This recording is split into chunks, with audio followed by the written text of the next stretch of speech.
of Heads Up. Neil Davis and the Money Shot here to talk you through some weekend racing, some weekend sport, and a few other bits and pieces that we might find throughout the program. Neil, firstly, we'll kick off with a review of last week. And Rosewood, you took the big stance of anchoring it in your Pick 6 syndicate, and she didn't let you down.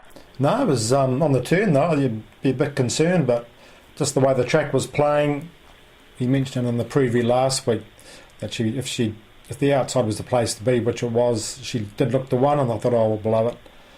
You just couldn't have anything on the inside, so she was it and won really well, didn't she? I think she's in again tomorrow, but I don't know if she's a good thing tomorrow, but we'll discuss that later on. But the big thing of the weekend had to be the blowout, quoted by the Money Shot for Storming the Tower. Well done, mate. No, it was a good bet. Well, we did.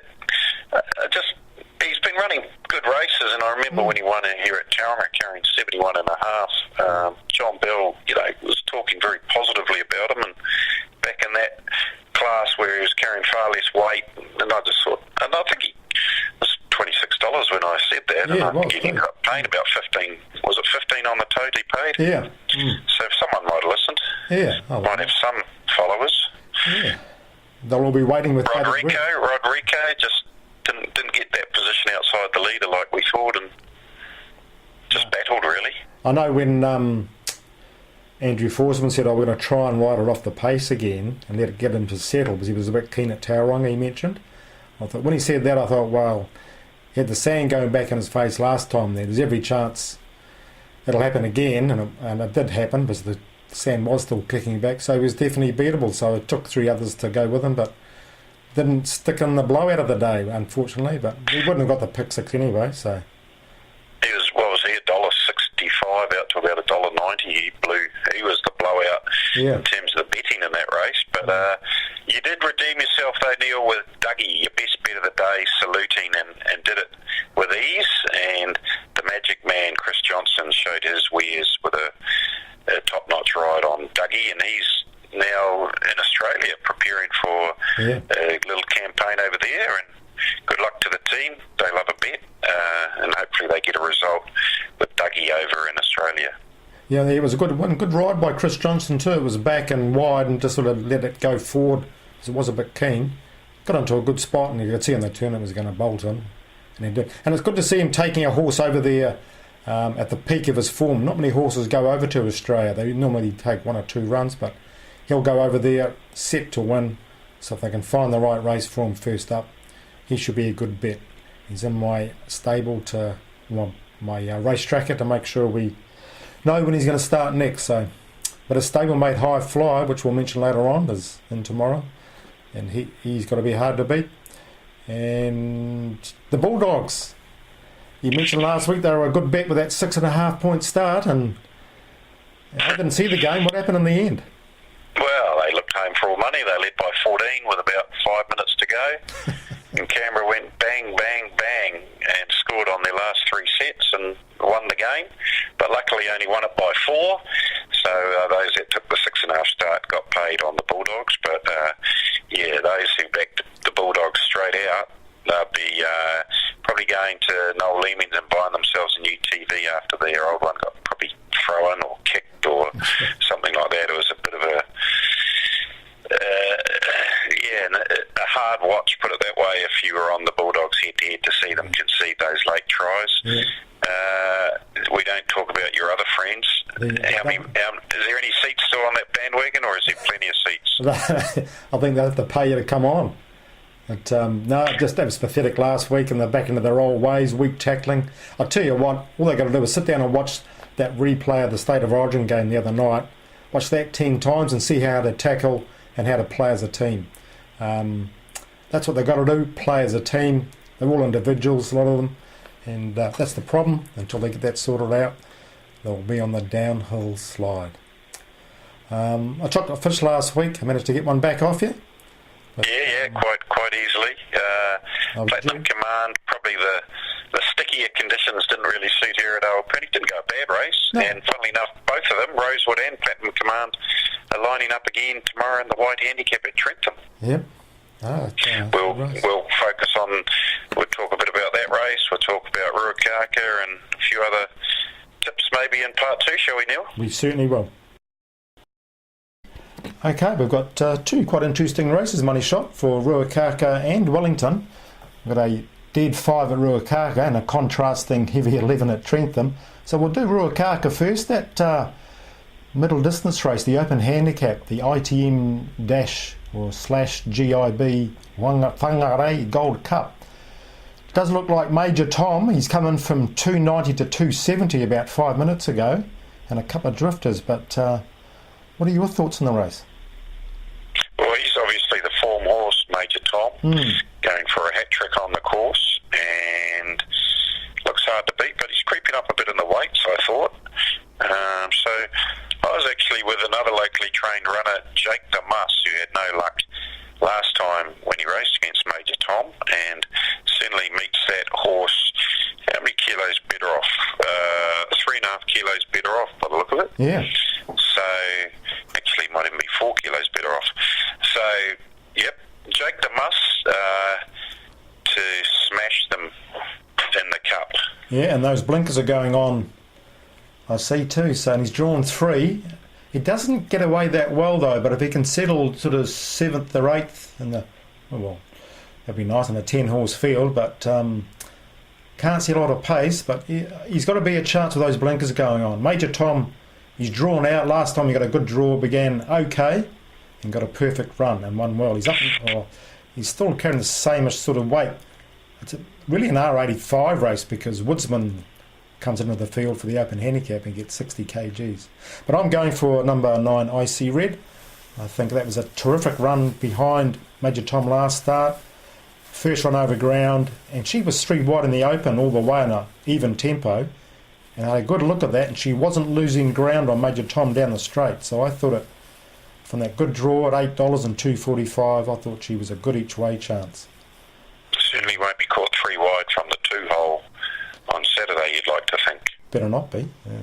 But so chocolate fish then, I reckon. Yeah. We'll give it a go. The stable mates. So Jake Damas and Icy Red, and 2 of the top lady jockeys, Sam Collett and Sam Spread, and of course it's the 40-year anniversary, Neil, since women jockeys were given the right to ride in New Zealand. So yeah. 40 years, shit, that's amazing. This weekend, I think Sunday is the anniversary, so there you go, there's a bit of useless trivia for you. Times have changed, haven't they? Sam Collett certainly leading the way this season with her efforts, going to win the premiership by the look of it, no problem, so yep, where would New Zealand racing be without the female jockeys? We'd be struggling for riders, wouldn't we? Crikey, back. She was on TV1, the news, you see the other night. She was... Yeah, that was good to see another positive racing story in mainstream media, so that was good to see. So we've touched on Ruakaka, top of the North Island, then we head to the bottom of the North Island, and track conditions are going to be slightly different to Ruakaka. Trentham, heavy track, no rain since Tuesday is the mail I've had. So we're probably looking at a stickish track again. So the white handicap, you could say, similar conditions to Awapuni, obviously very different type of surfaces, but Rosewood, Platinum Command, but you might have one to beat them both this week, Neil. Yeah, well, I thought Rosewood, she's tries really hard, gets 3 kgs off and ticks all the boxes, but I just think Des has got any amount of upside, and he was dead stiff last week. He would have won, I reckon, with a clear run. If he got to the outside with a clear run, he would have killed those horses. And he drops significantly in weight to 54 kgs. Dylan Turner's a good rider, and I think at Trentham, $1.80 shot. Rosewood, I know she's won there in a heavy track before, but I thought the idea would be to back Des and back Rosewood to cover your bet. So 20 to win Des at $6 and $25 a win on Rosewood to cover both bets. So... But I can see your Platinum Command, you give her a chance? Well, I would have if they were getting more rain, but it doesn't look like the rain's going to come. I think she does prefer a looser track. I think she won at this meeting 2 years ago, but should be a chance. It didn't go too bad a race last time, but I'm happy to be guided by your recommendation with Des.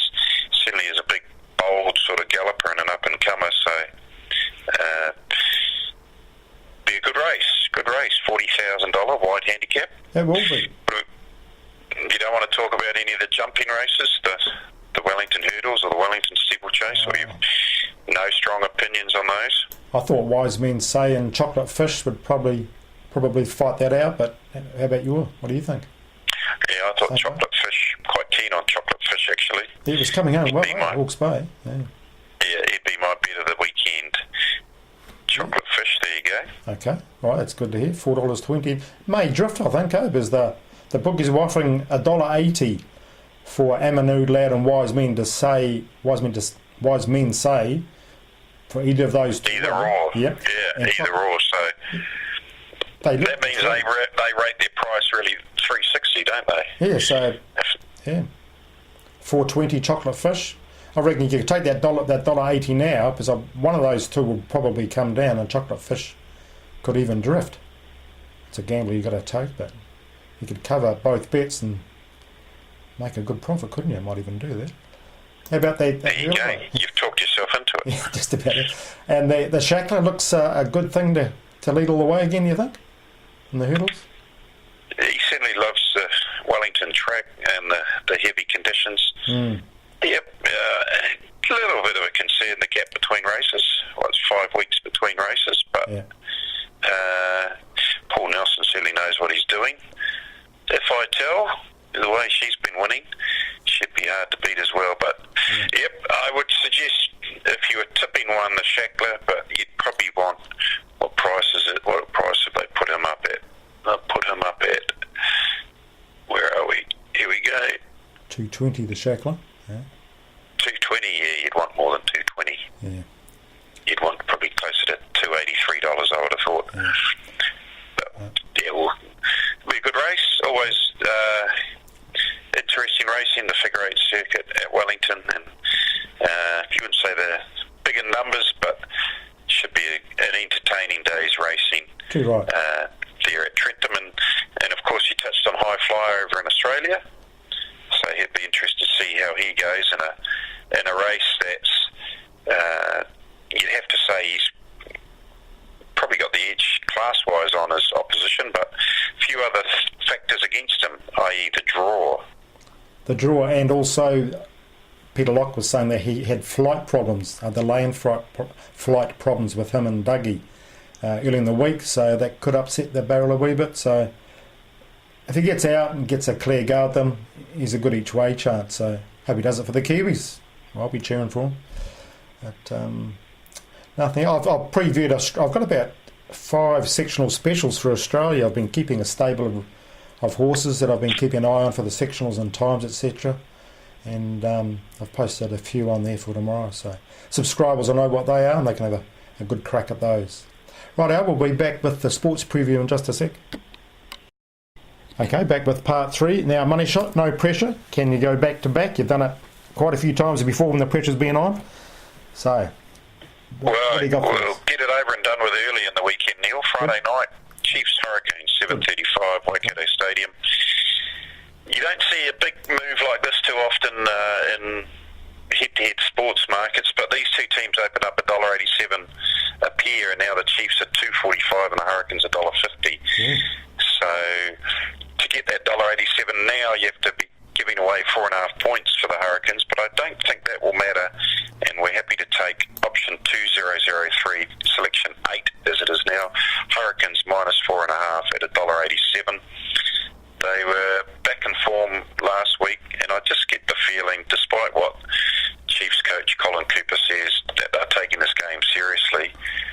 I think in the back of their mind, they've rested a couple of key players, and they'll be just happy to get through and have another crack at the Hurricanes when it really matters, which is that'll be a Friday night game, I imagine, in the quarterfinals. So the Canes, the way they're clicking, got Bowden back at first 5, Geordie's at fullback where he should be, not in the midfield, and a pretty strong lineup across the park. Get on the Canes to beat the Chiefs by more than 5 tonight at $1.87, the bet of the weekend from a sports point of view. Would you say they're the kind of team, when their confidence is up, they're really hard to beat because they do click, like you say?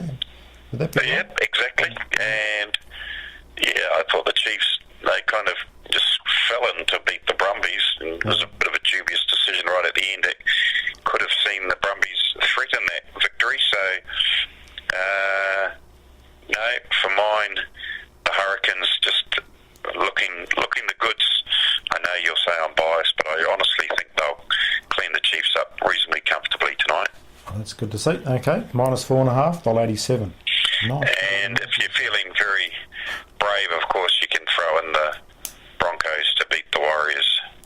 You would think. Are there many Origin players out of the Broncos team?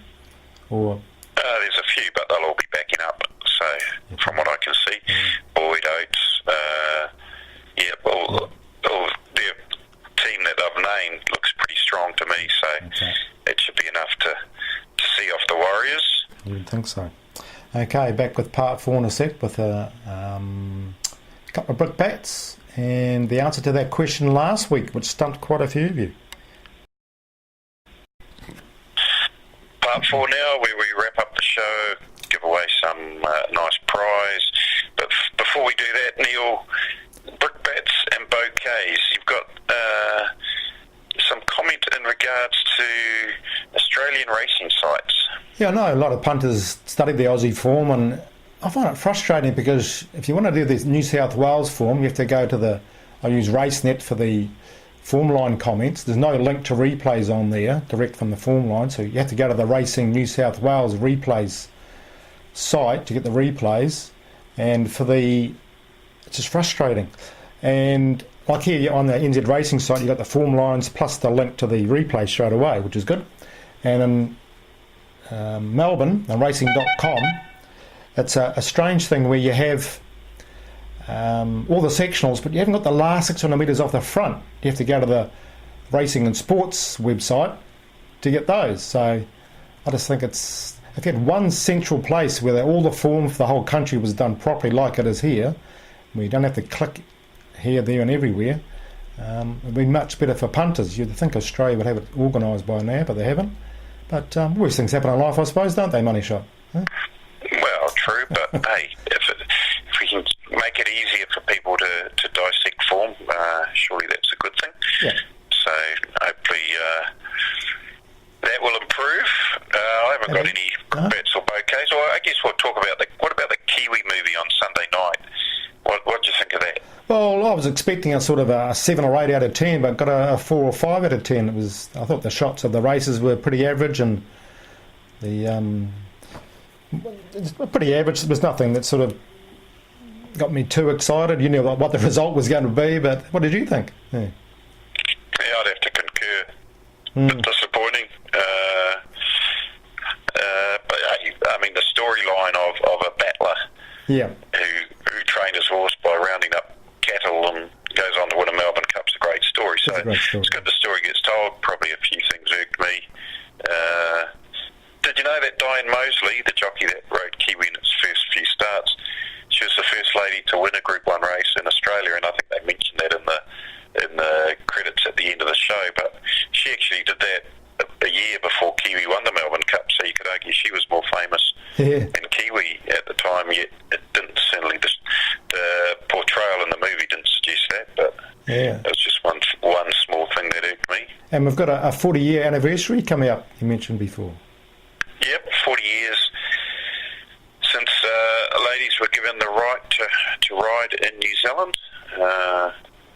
Amazing. July the 15th, 1978, I think it was. Gee. Let me just see here.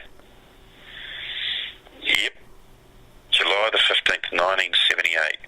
Amazing. And then, of course, Linda Jones was that early trailblazer who really got the ladies going. So, yeah, I don't know if like Jimmy Cassidy would have thought of that movie. Certainly there's maybe a few of those scenes were embellished perhaps in the caravan. I think they were, but he's a bit of a lad, wasn't he? So he was that sort of guy. He'd get out there, he wanted to win like most people do, but he was certainly determined to. Now, and we'll give away 1 month's free sub to Form Pro for this week's one. Okay, for this week's one. Yeah. This one this might suit people of your generation, Neil, although I do remember this horse. He was a top winter galloper in the 1980s, and in 1986 Wellington Carnival, back in the day when there was Saturday, Wednesday, Saturday, three days of the carnival. The said horse won on all 3 days of the 1986 Wellington Winter Carnival. We'll give you a clue. He was trained by a gentleman by the name of Don Grubb. What is the name of the horse we're looking for? Who won on all 3 days of the 1986 Trentham Winter Carnival. Get your answers either via text or email to Neil, and you could be a winner. Yep, 027 352 6402 or formpro@formpro.co.nz. Get that into me by 9 p.m. Monday night, and you'll be in the draw for a 1 month's free sub. And what else should we chat about? The Pick Six Syndicate. We only spent about a fifth of our bank last week, so I haven't done all the form yet, but we may have a go on Saturday. Probably not though with the smallish fields, but you never know. Watch out for the website. Watch the space, eh? Watch the space. I never sort of say no or yes until I've done the form, so